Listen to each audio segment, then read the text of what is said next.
Ezmana bajarê Amedê bi kevokan tije bû. Li bajarê Amedê komek gencên kevok hez ji bo daxwaza aşitiyê çalakiyek li dar xistin. Xortên Amedê kevokên ku li malên xwe xwedî dikirin anîn serpira dîrokiya bi navê pira dehderî û berdan hewayê. Gencên kevok hez amaje pê dikin ku her sal di dawiya salê de li ciyekî ev çalakî li dar dixin. Hem ji bo şahiyek hem jî ji bo peyamekî bigînin welatiyan ev çalakî li dar dixin.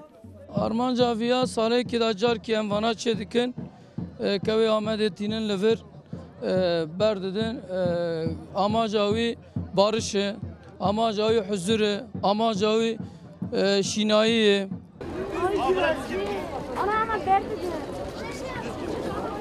Xortên Amedê di kartonan de her yek dora 20-25 kevok anîn serpirê. Bi giştî 10,000 kevok berdan hewayê.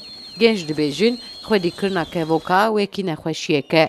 Firandin û temaşekirina wan jî bêhempa ye. Ez bû 20 sal kevok xwedî dikim. Em serxaniya kevok difirînin.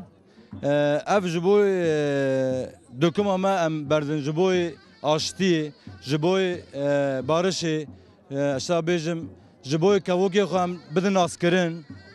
Ez xwe xwe ra bêjim yani ji bo wî yani ji bo biharê, ji bo sala nû zanî em maqsedeke em baş dike ve sala nû ji bo wî em kevokê xwe berdidin.